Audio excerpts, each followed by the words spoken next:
So, this is basically what it's come down to. Last week on Valentine's Day, an Amber Alert was issued for a missing 11-year-old girl who was later found, unfortunately, very unfortunately, murdered by her father. She was found in her father's home basement. In any case, long story short, the Amber Alert that came in at quite a late hour. So I believe it was around maybe midnight, 1 a.m. or so on the 14th of February, or maybe it was the morning of the 15th of February. So it was around that time frame.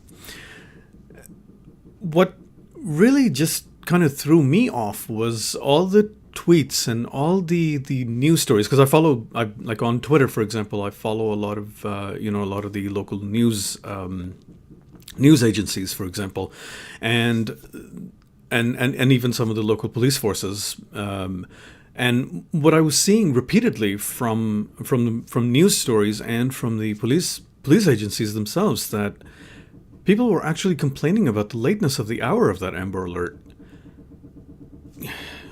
What is there to complain about? I really don't get it. What really is there to complain about? Kids don't get abducted on anybody's schedule. It is very unfortunate that it happens, but children do not get abducted on anybody's schedule. And the purpose of an Amber Alert is to ensure that you can get the word out and, get the child home safe to his or her parents or his or her guardians as quickly as possible. Hence the need for the Amber Alert, hence the need for such urgency. Unfortunately, this doesn't happen on anybody's schedule.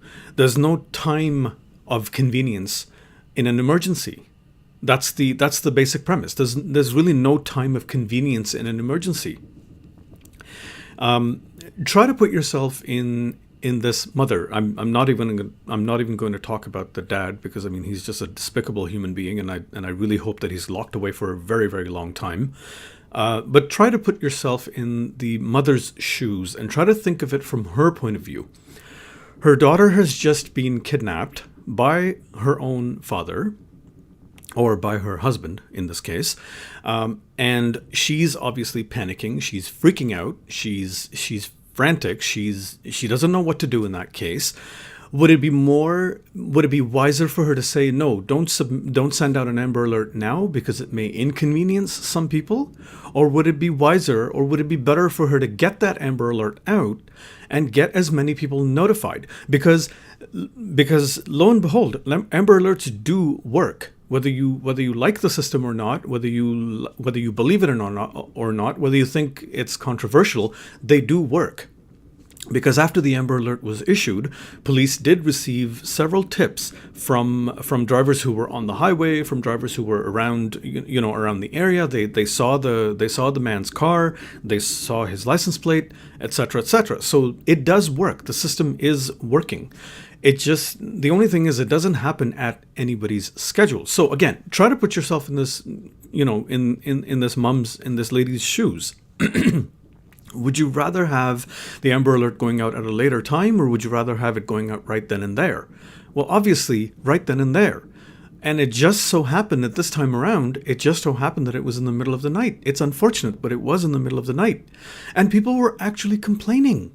Oh, the sound is inconvenient. The hour of the Amber Alert was inconvenient. It was really loud. It was this. It was that.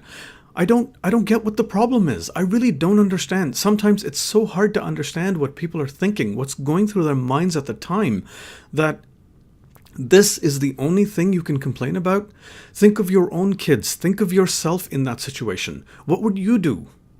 If this is really the only thing you can complain about, then I really, really feel sorry for you.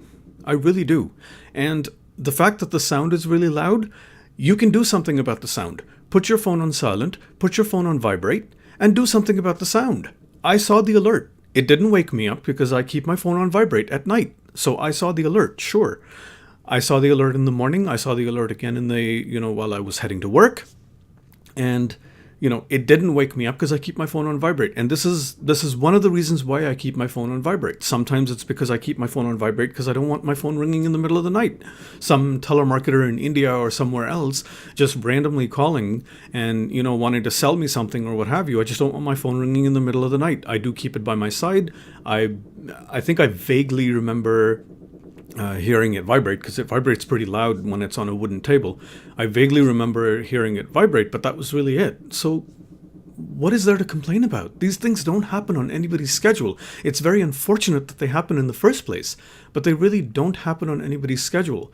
There's no reason, there's no rhyme or reason for anybody to complain about something like this. And if you are, then maybe you really need to reevaluate your priorities and try to put yourself in that person's shoes at that time. If you have kids, if you have children, and if, let's hope that nothing ever happens, if anything ever happens to them, would you wait to call the police? Would you wait for an Amber Alert? Or would you want to do something about it right then and there? Obviously, most parents, parents who are able to use their common sense, who have two brain cells to rub together, they'll call the police right away. They'll call for help right away, so that an Amber Alert, if need be, an Amber Alert can be issued and the child or children can be brought back to safety as soon as possible, as soon as humanly possible, because the system does really work, and complaining doesn't really do anyone any good. You're only just, you're basically just embarrassing yourself by complaining. It doesn't really, it doesn't do any good to complain, because the system's not going away. Amber Alerts are not going away. The emergency alert system is not going away, at least not here in Ontario. It's not going away anytime soon. So you know what? Put your phone on vibrate, and that's just that. Easy, as easy as 1, 2, 3. There's no rocket science behind it. Put your phone on vibrate before you go to bed, so you don't have to be woken up by that. And just a side note, in case you didn't know, if you use your phone as an alarm clock, even if your phone is on silent or vibrate, it will still ring.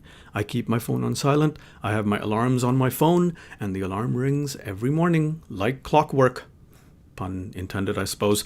Like clockwork, and it just works. But the system's not going anywhere, so deal with it, and please, for goodness sake, stop complaining. This is not something to complain about. Oh, and before I end, I do want to apologize for the quality of the video. This webcam is pretty old. I have tried adjusting the brightness. I've tried adjusting a few other things, but nothing seems to be happening, and nothing really seems to be working. So I do apologize, but anyway, that's what it is. Thanks for watching, and I'll see you in the next video.